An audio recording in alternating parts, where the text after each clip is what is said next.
The Oregon Ducks go down 30-20 to Indiana. Were they exposed, or was it just a hiccup in a long season? We will talk about all that and more here on Talkin Ducks.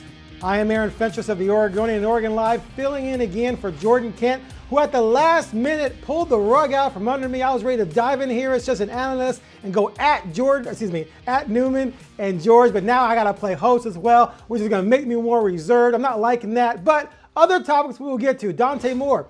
Is his Heisman campaign dead in the water already? And what do the Ducks need to do to get back into the playoffs? It seems a little dicey right now. With that, let's bring in my dudes, George Reister and Anthony Newman. What's up, gentlemen? I know you're probably in bad moods a little bit after what happened Saturday, but I'm going to keep it copacetic. I'm not going to rub it in because I'm not happy that they lost. I know it's contrary to popular belief, but I was kind of bummed out too because I want to see this team get back into the playoffs. But that said, how are you guys doing? I'm good, bro. You're chilling, huh? This is the best I've ever felt after a Ducks lost. Okay. Ever. And Newman, you feeling all right? Yeah, I feel good. It's one loss. You still got a lot of football left. It's still mid-season. You have some time. You got time to correct yourself. So you move on to the next game. If this loss was Rutgers, I would feel bad. I would feel real bad. All right, I'm glad to see you guys are in good spirits. We were all in good spirits before the game too. Let's cut to this picture of myself, Newman, and George. First time I ever met George, and George ever met me. Of course, I've known Newman for a long time. George and Newman have met before, but George, you weren't as big and imposing as I thought you'd be. I thought you'd be a little bit more intimidating, so I wasn't all that impressed with your physical presence. I'm just kidding. But it was great to meet you. And what a fun weekend, man. I ran into Jeremiah Johnson, J.D. Nelson, Don Pelham, Matt Evenson. Some of the players I used to cover. Dino Filial, who I didn't cover, came up to me from behind, said hi to me and said, "I'm just making sure you're not walking around here hating, Fentress."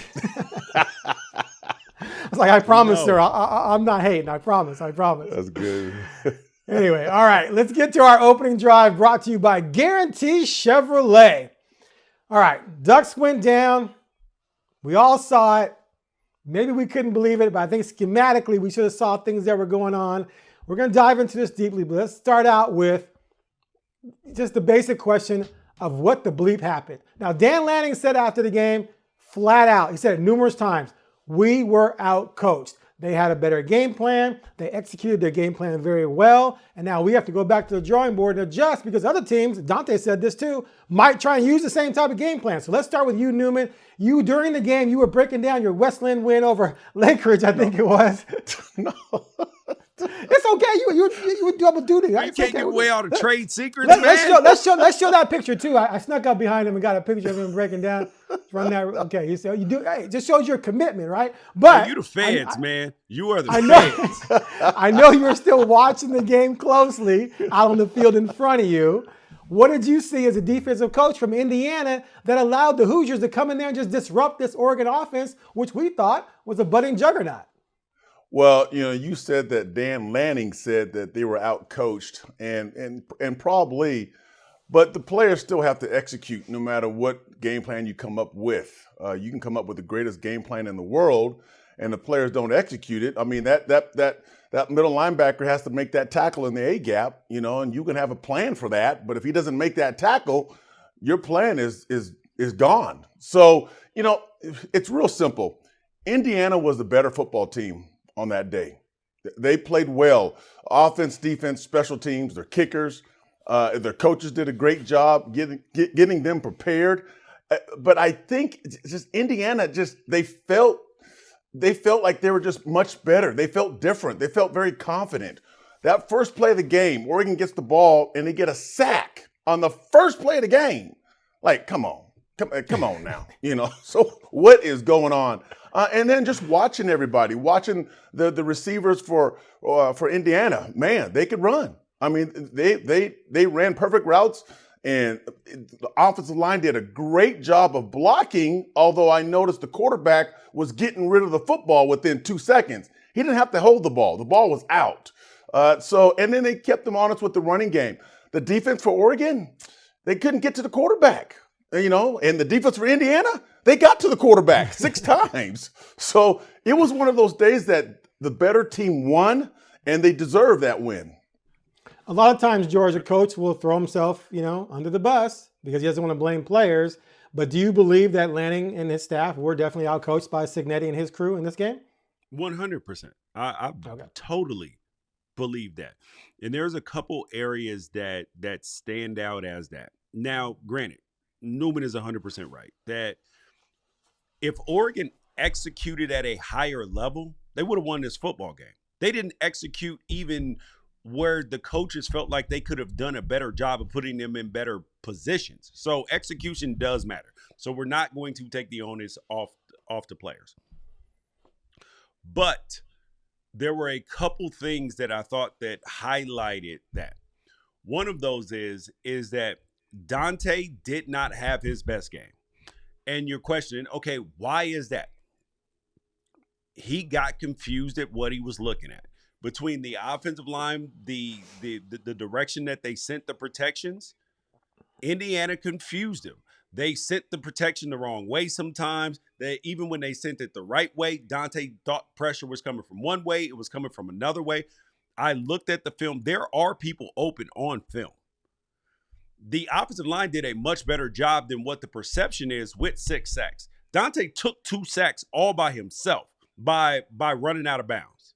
Those are just free sacks for the defense. Just throw the ball to the line of scrimmage. You had the opportunity. It's a bad play. And then there was 2 other opportunities where big plays could have been had we understood where the pressure was coming from. Noah Whittington got dropped on the sideline once. You remember that, Newman? Yeah. And that's a perfect look. You actually want them to blitz there because if Dante realized that, he just drops the ball over, he hits his head on the goalpost. Yeah. That was so there were opportunities out there. So that's the first thing is where you feel like you were outcoached because you don't feel like that the players were properly prepared for what Indiana was going to do. And then the second thing was on defense. Yes, there were some missed tackles, but we didn't do a good job of handling the quarterback run. There was nobody accounting for him or somebody didn't do their job in accounting for them. And those plays are the plays that determine whether you win or lose versus other phenomenal teams. So I still felt really good about Oregon. I felt really good about the defense. They actually held Indiana to 3 yards a carry. They weren't running all over the place. Anytime that they got in 3rd and long, they got to the quarterback. Quarterbacks ended up on the ground. He got some of the passes off, but he was on the ground, and they got sacks on him as well. So getting them in 3rd, it's like so when they got him in 3rd and long, but Indiana knew that they could not match up just drop back passing. So everything's quick.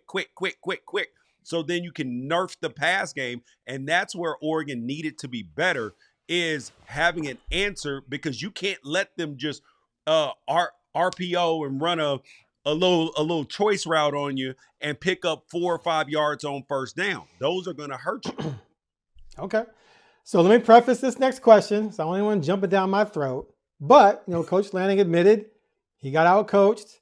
We can look at some of the big games they've lost under Lanning, blowing the 21-point lead at Oregon State, losing twice to Washington the next year when they lost as a 10-point favorite in the conference title game. Of course, last year's playoff game.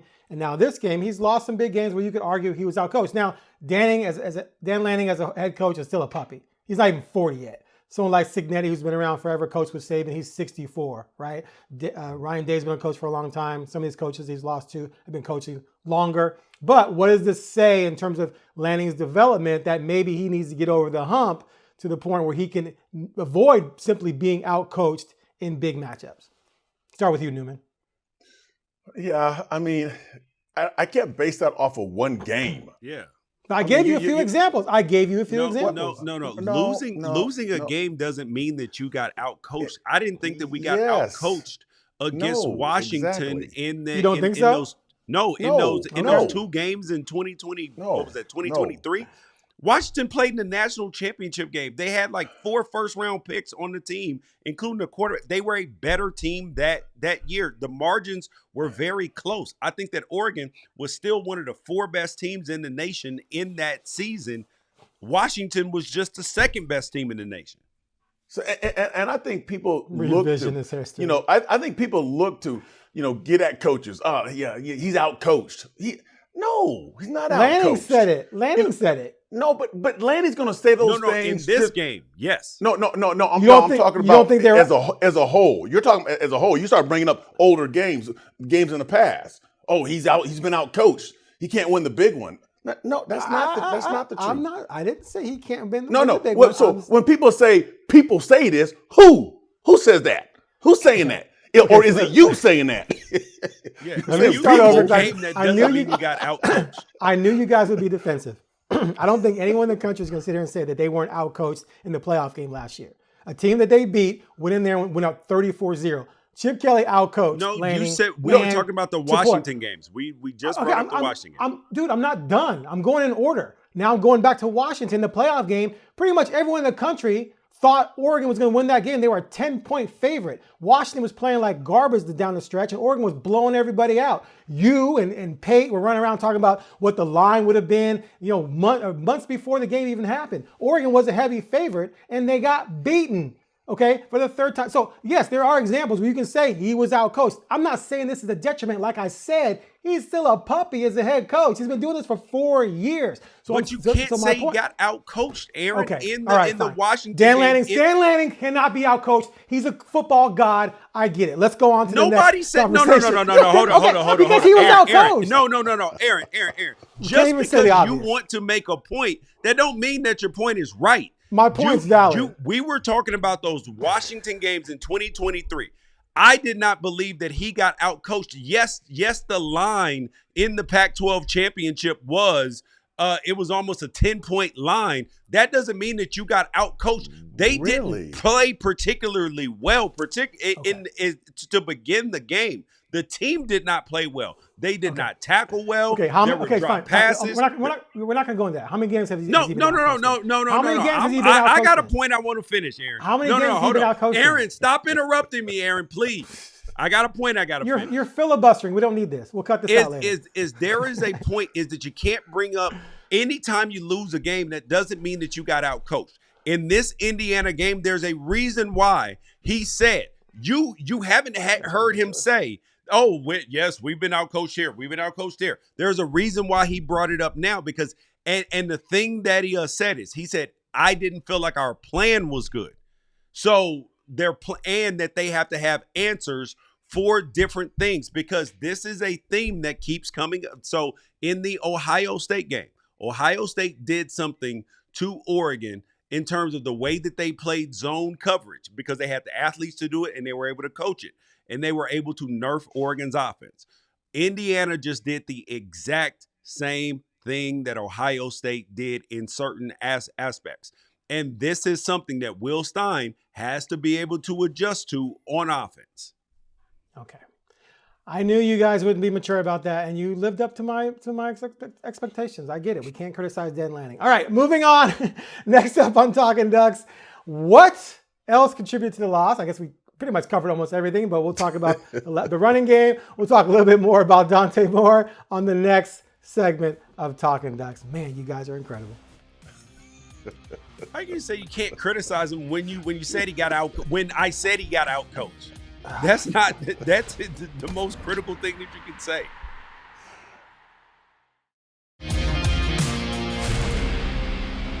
Welcome back to Bickering Ducks. We'll try and do less of that in this segment. George, wink. Anyway, next topic. We're going to dive more into Dante Moore's day. Dante was coming off a great performance at Penn State. No doubt about that. He was cool, calm, and collective in that game. He rode with the momentum of the game. When it wasn't going well, he didn't try and force anything. When things opened up, he started getting hot. It was great to see. That was his most important performance in his young career. This game against Indiana, he kind of reverted back to some of the things we saw when he was at UCLA in terms of making mistakes or not making certain reads and sort of not making plays you need your star quarterback to make. So Newman, let's start with you. As a defensive coordinator, what did you think Indiana did to disrupt him? Maybe you can elaborate more than just what George just said.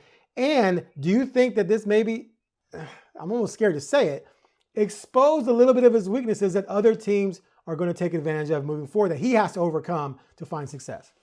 Well, yeah, he has to get better. And every quarterback, every football player has to get better in every game, win or lose.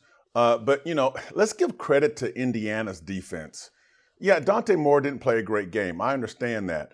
But Indiana, they caused a lot of issues for the offense, period. Offensive line, for the quarterbacks, for the running backs, for the receivers. You get 8 TFLs, it's tackles for loss. You get 6 sacks. You get 2 INTs. That defense, they went to work, and defense travels. They flew across the country to whoop that tail, and they didn't mess around. I say again, I said it earlier, the first play of the game, of the offensive play for Oregon, they got sacked. So, you have a defense that's kind of complex, a little chaotic. They do some crazy stuff.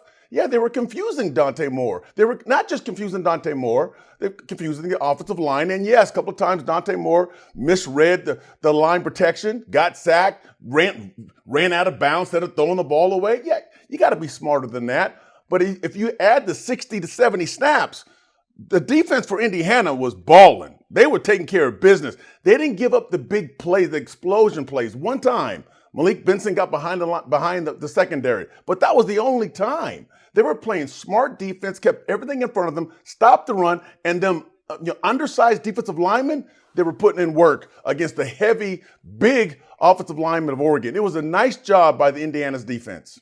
100. So, George, hold on.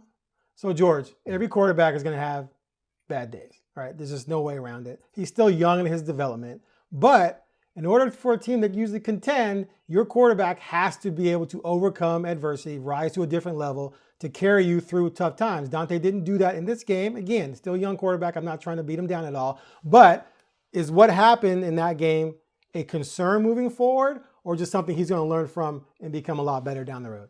Oh, this is something that he's going to learn from. It's a concern if you get confused multiple times a year. That's the part that is concerning. But it's not even so much like, I think it's a lot to do with Newman said, is that there was this is where Dan Lanning is saying that our plan had to be better, because Dante has been able, when they played against Penn State, he was clear about what he's looking at. And when quarterbacks are clear at what they're looking at, they are decisive. He's been decisive about what he's looking at. So Indiana made it unclear what he was looking at. So now history says when Dante understands what he's looking at, it's clear.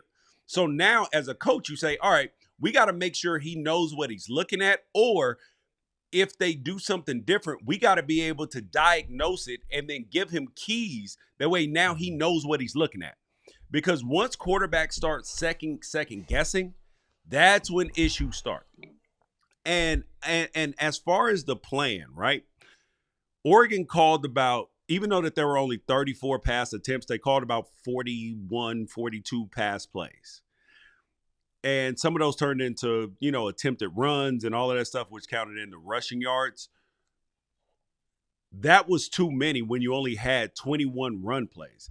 I thought that the biggest crime or whatever in the entire game was not running the ball more, because sometimes when you're looking at rushing stats, big runs can skew the average. But Oregon's longest run was only 26 yards, and that was by Jordan Davidson. He had 59 total yards. So that means that the other 7 carries that he had were for, 33 yards. So you're still well over 4 yards a carry. Almost, you're sitting right damn near at, you're like 4.8, 4.9 yards per carry, even if you take out the 26-yarder. And then Noah Whittington, 5 for 27, 5.4 yards a carry. Jaden Lamar, 5.7 yards a carry. So, and you're wondering, okay, if you're averaging well over 5 yards a carry, why aren't we running the football more?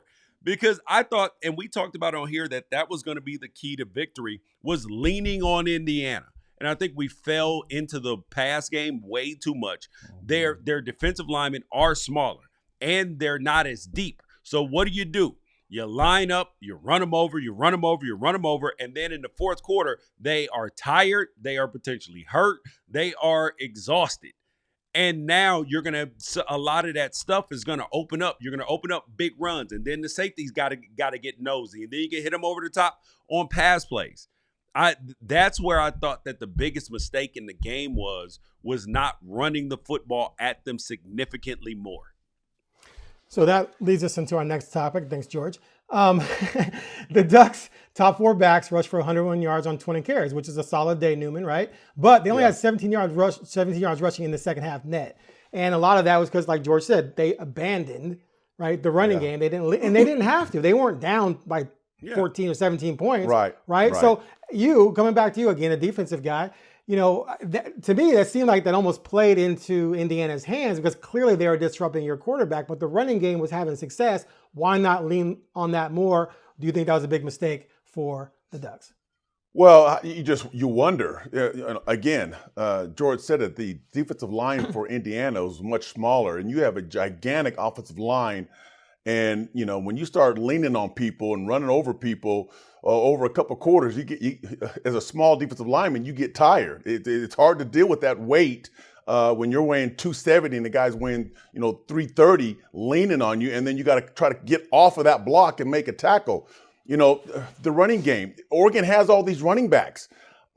Keep feeding them the ball. I mean, at one point, Jordan Davison, who was a freshman, he was running downhill very well. I was watching him going, this kid looks like a vet. Yes, those were good runs. Yes, they were good inside runs. When you're running inside and downhill, that hurts the defense. The defense wants you to bounce outside. Like, hey, if he goes outside, now he's going east and west. When you're running downhill and you picking up 5 yards a carry, I'm going to keep doing that because I'm going to keep leaning on my big dudes up front. But then there was another problem. I see, I'm not coaching over there, so I have no idea. But when a guy is hot and he's in that zone, keep feeding him. Let him eat. Jordan Davison was just rolling. And then we took him out of the game. Yeah, they take him out of the game and they put, no disrespect to anybody else, but they put somebody else in there. Like, okay, Noah, okay. Then all of a sudden somebody else is in there. Like, okay, Lamar. Like, no, go back to Jordan, who was when you're shooting those 3-pointers. Clearly in a groove, yes. Jordan, yeah. And Aaron, you're a basketball player and you hitting them threes. If you're hot, do I keep feeding you? Yes, I keep feeding you the ball because you're hot. I don't know why they rotate quite a bit, and it's great to have 4 or 5 running backs. I get it. They're healthy, they're fresh. I get it, but let somebody eat when they're rolling. That's what I'm looking at. As a defensive guy, I'm good. I'm good with that. I'm like, okay, because, the guy who's hurting us right now is sitting on the sideline. So the other guy, okay, we can stop him. All right, fair enough. We've gone long already. I'm going to save my running back point for the next segment when we get into why I refuse to open up the national championship window following the Penn State game. That's next.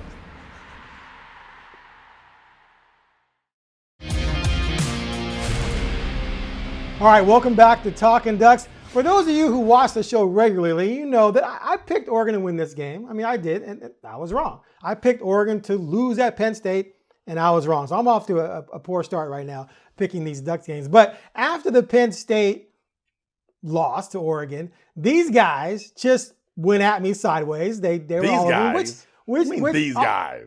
These guys, Anthony and George and Jordan, went at me, and I knew they would. Who the hell is you people? After I had, my stand-in right here for a second because I was a little scared, I jumped in and I took it. But they tried to get me to admit, or at least state, that the national championship window was open, which I disagree with. This game against Indiana confirmed for me all of my fears coming into the season with this team. Number one, you got an unproven quarterback who hasn't done it at a big-time level yet. He's had one signature game in his career. Number two, you do not have a lead running back, which I know we're going to get into more here. When Oregon has been great, they've had lead backs. Now you can say, they got 3 or 4 good backs. No, they have 3 or 4 guys who 2 could be potentially great. 2 other guys are solid, but if Lamar and Noah were that dude, they'd be that guy. They don't have a situation where they had LaMichael, Kenyon, and D'Anthony. That was when you had 3 really good running backs, and LaMichael was still your number 1. Later, you had Kenyon and D'Anthony and Byron Marshall. Then after that, you had Freeman and Tyner. You were so good, you put Marshall at wide receiver.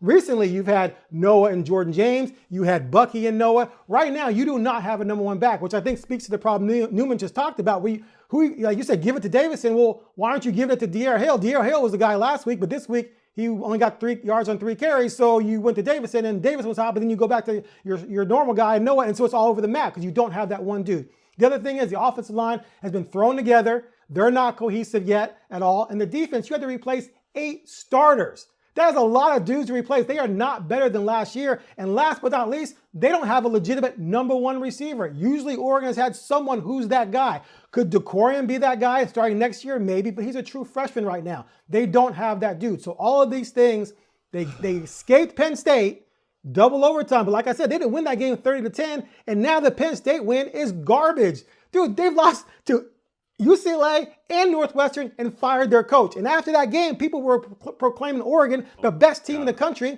And so, hey, just chill, George. I'm almost done. So now you have a team. I didn't even interrupt you. Finish your filibuster. Now you have a team. Now you have a team. Stop talking to me crazy on this show. I'm going to let you know that right now. With one mediocre win on its resume, the other 4 wins are pretty much worthless in terms of national championship aspirations. And then you kind of got exposed a little bit by Indiana. So am I saying they can't get better and become great later? No. I'm just saying that I don't see the pieces here for a national championship run at all. I think they'll be lucky to get into the playoffs. It's going to end early. Now, Newman, you go first. So I'm going to let George simmer. No, but you didn't say that they didn't have the pieces. You just said, I don't know. I don't have enough information. I said beginning of the season, I don't. Said. No, that's what you said. That is what you said. You said I don't coming have into enough the season. That is what you said. Aaron, Jeez, stop interrupting Newman. You guys Let are Newman talk. No. Hold on. Aaron, you sit here and beg for decorum. And then Newman is over here talking, and then he said exactly what you said, and now you're trying to correct him. Sit over there and be quiet and let Newman talk. Go ahead. So we'll have it replayed because you said I don't have enough information to make that statement. I got to see more. That's what you said. But now you're talking about, see, they don't have a quarterback, they don't have this, they don't have that, they don't have.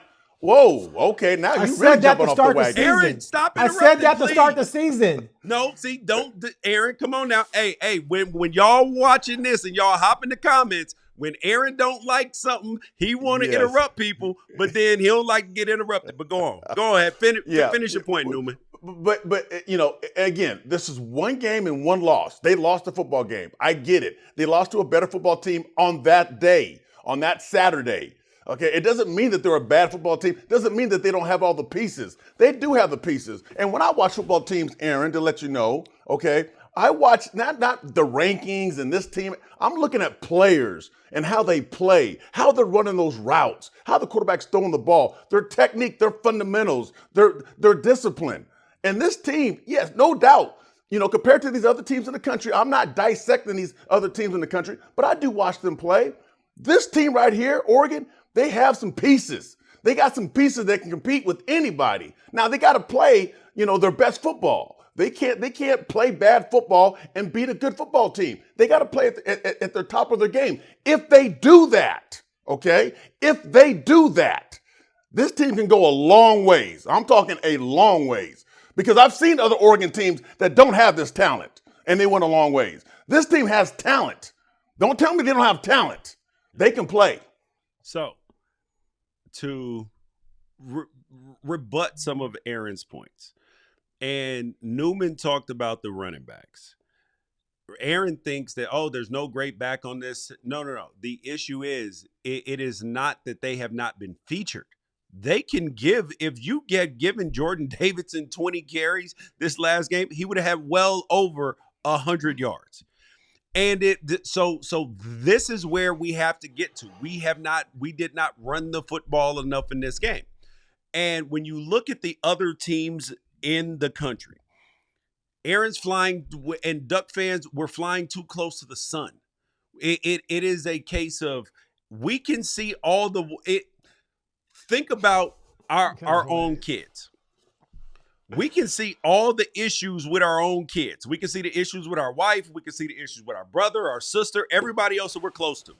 Don't put me and Newman in the wife thing. Don't put that evil on us. That's you. You can see problems with your wife. Don't bring us in that one. So I didn't say you voice them. I didn't say your voice. Okay. So you think them in your head. Nope, I don't even think them. So you can see all the things, right?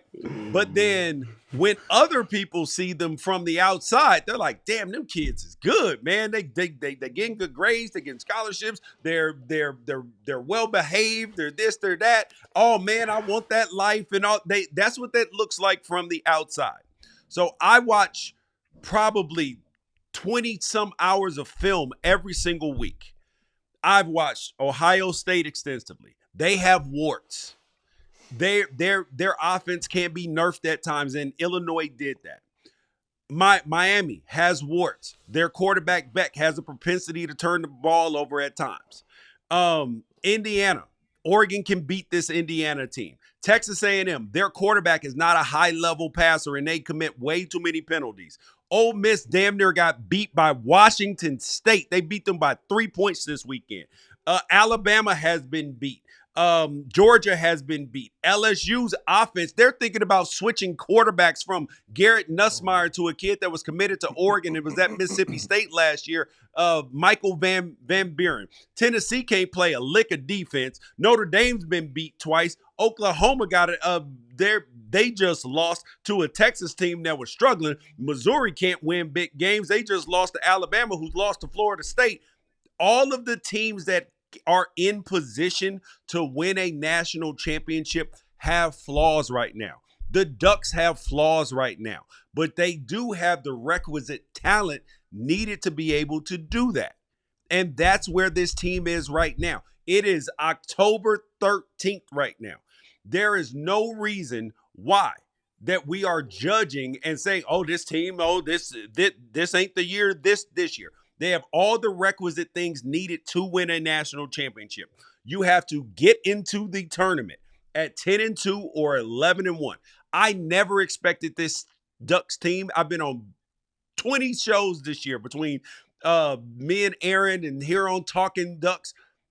I never expected them to go 12-0. I expected them to either go 10-2 or 11-1 this season, and we are still in that realm. And get into the tournament. And if you're playing your best ball at that point in time, you are going to win. I think people forget how toxic things were surrounding Ohio State and that fan base last year after the Michigan game. They wanted to fire the head coach, the man that now has the highest winning percentage in college football history. They wanted to fire him last year after the Michigan game. They hated the quarterback. Jeremiah Smith is a little bit overrated, and we can't run the football. Our offensive line sucks. And then you go and win the national championship. We are in a different era of college football. Aaron and everybody else listening, we have to stop thinking with the brain of, because you lose a game, that now all of a sudden, oh, well, we can't do it. It is a different pacing of the season. Okay. Let me clarify some things, and we're going to go to break. One, entering the season, I said they didn't have the pieces. After Penn State, I said I still need to see more. So I said both things at different times. Also, this isn't based on just one game. My opinion is not based solely on one game. It's based on the collective of 6 games and moving forward based on what I see with this team and comparing it to other great Oregon teams in terms of where they are. For example, 2014 team lost to Arizona, right? And then they picked up the pieces from there and they ran the table until they lost to Ohio State. I think that team demolishes this team. I think last year's team beats this team. I just don't think this team is ready. I think if all the young kids come back, who could go pro, like Dante comes back, even Mateo, if he were to come back, if some of these guys come back, I think next year, if Dante takes another step and DeCorian takes another step and Hill and Davison take another step, then I think next year's team could have the pieces. We'll see. But this year, I just don't think they will. But hey, that's why they play the games, right? So we will talk more about what they can do in the second half in our next segment when we address what they need to do to get to the playoffs. Do they need to win out, or can they get in at 10-2? All that and more coming up next on Talkin Ducks.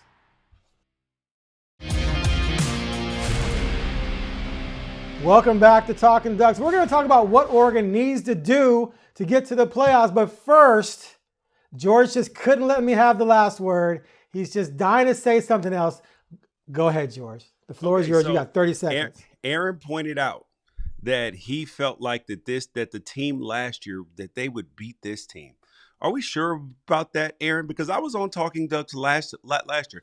I don't think you would have said that after the Idaho game. I don't think you would have said it after the Boise State game. I don't think that you would have said that at that point in time early in the football season. You are looking at the team at the end of the season and saying that versus a team that is in the middle of the season where you would not have said that. End of story. I'm going to let that go for later because I believe that topic's going to come up more times than that as we move along in this season. I'll let that nonsense go for now. Okay, I promised I wouldn't rebut, and I won't. I'm going to let it go. I'm going to be the bigger man. All right, Newman, let's come to you. The Ducks have a loss. They need kind of a minor miracle to get back into the Big Ten title game because Indiana has the lead on them. Indiana has to lose twice, and their schedule is soft.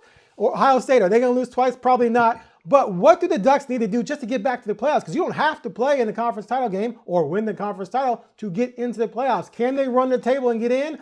Can they survive or get in even if they lose one more game? What do you think? Aaron, I'm gonna give you the floor. I'm gonna let you talk a little bit here because I know that was killing you about certain things. But I'll keep this short. I'm gonna speak to you as a coach. I'm only looking at the next game. Rutgers, we got to fix some mistakes. We just lost a football game. Okay, we made some mistakes and we lost at home, and that shouldn't happen. So the next team that we play, okay, they better look out, and we have to have a great week of practice. Coaches have to coach better, and we need to take care of business. And it's one game at a time. And I know I'm speaking as a coach. I know from a fan aspect, I could be looking to the future and wonder. There's a lot of what ifs. We're talking about a collision sport that people get injured. Next thing you know, the next game, Rutgers, okay, all the way back in New Jersey somewhere. Let's take care of business. George, are you confident this team can run the table, and do they need to get into the playoffs? I don't believe that they need to. I believe that 10-2 is going, and this is the analyst hat, because I 100% agree with Newman about that. You got to focus on what's in front of you. But as the analyst, as the people on this show, 10-2 is going to get you in because Oregon has the name cachet. They got the juice. They came in ranked high enough that after one loss, they're ranked number 8. What you cannot under any circumstances let those losses be Rutgers, Wisconsin, Iowa, or Minnesota. Those can't be it. If you lose to either USC, if they're in the top 10 or 15 at that point in time, or Washington, you're gonna be fine.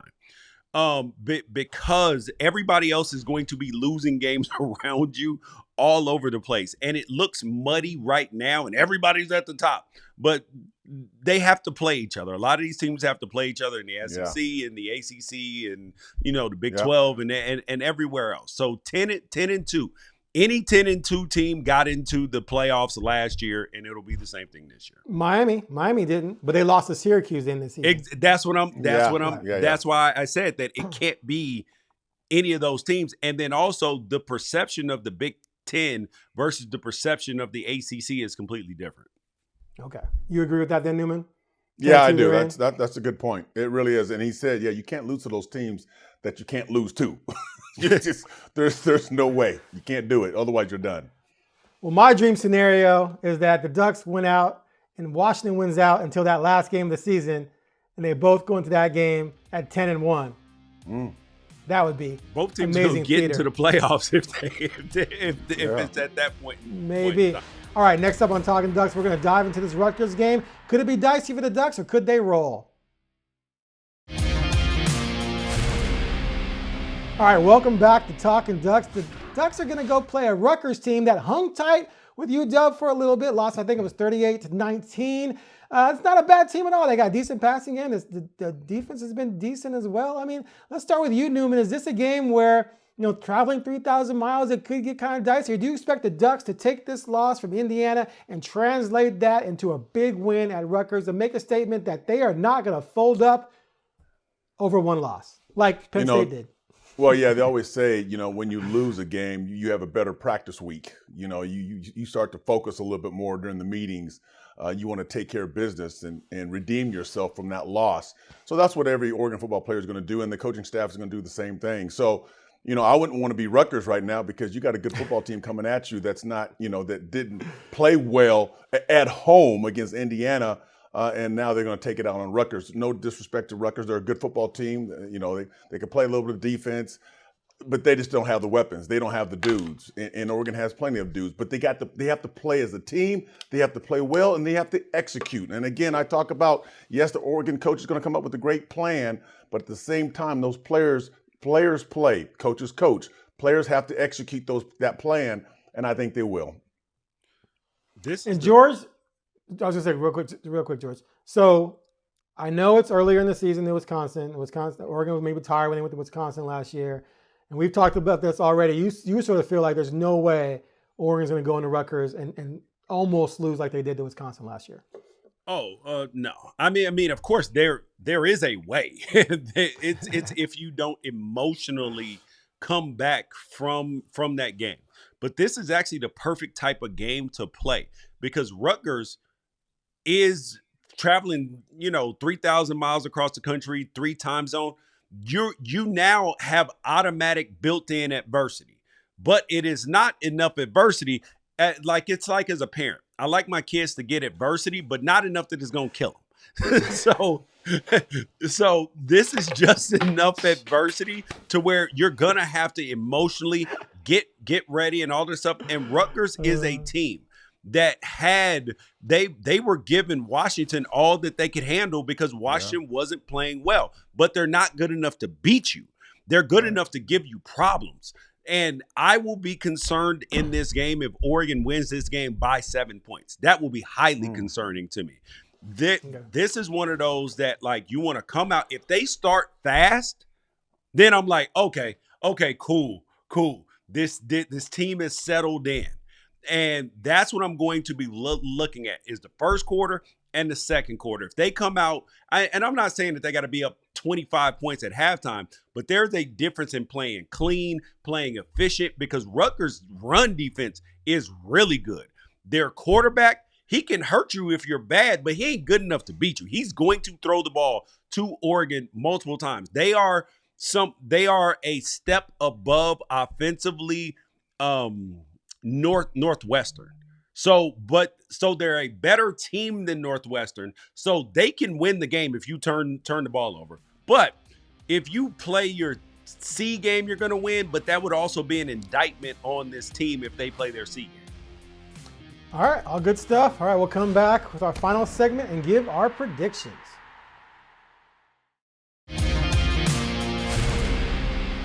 All right, welcome back to Talkin Ducks. Time for our predictions. I'm going to go first. I got the Ducks winning, but I think it's going to be interesting. George has pointed out that Rutgers' run defense is pretty good. That puts more pressure on Dante Moore to sort of carry the team. They're traveling 3,000 miles. I think Rutgers is going to be fired up for this game. I think they're going to watch that Indiana film and say, hey, we can do some of that stuff to Oregon. It's going to be a test for Oregon's ability to flip the script on that. But I still have it, Oregon 33, Rutgers 20. Let's go to Newman next. Yeah. I think Oregon's going to win big. I think, George said it, Rutgers may have a little fight in them, but at the end of the day, 4 quarters of football, they don't have enough fight. I think Oregon's looking for redemption, and they played a bad game. And I know this week of practice, I know that coaching staff. I know how they're going to put those guys through practice. They're going to be ready to play. All right, George. So Washington played horrendous in the beginning of this game. They were down 13-10 at halftime. They were down 10-0 at the beginning. And they were gifting Rutgers stuff. Rutgers should have been up 21-0 in this game, but their offense couldn't do it. They won this game 38-19. Damon Williams threw for 400 yards, 2 touchdowns, then ran for 136 and 2 touchdowns too. It was an amazing performance. So I'm looking at the Ducks. I'm giving them 45-16. Wow. Woo! All right. I guess go. I should maybe wait. But you had 38-17 against Indiana, and you had 3 or 4 touchdowns. Indiana losing to Illinois. What? So I'm not betting. I'm gonna fade you, George. I'm fading you. Whatever you say the score is gonna be, I'm going the other way. On my bets on my show, I'm 63% on the season. So ooh. Okay. Maybe we'll have to talk later. All right. That's it for Talkin Ducks. Thanks for watching. We'll be back next week to discuss this game and look ahead to Iowa.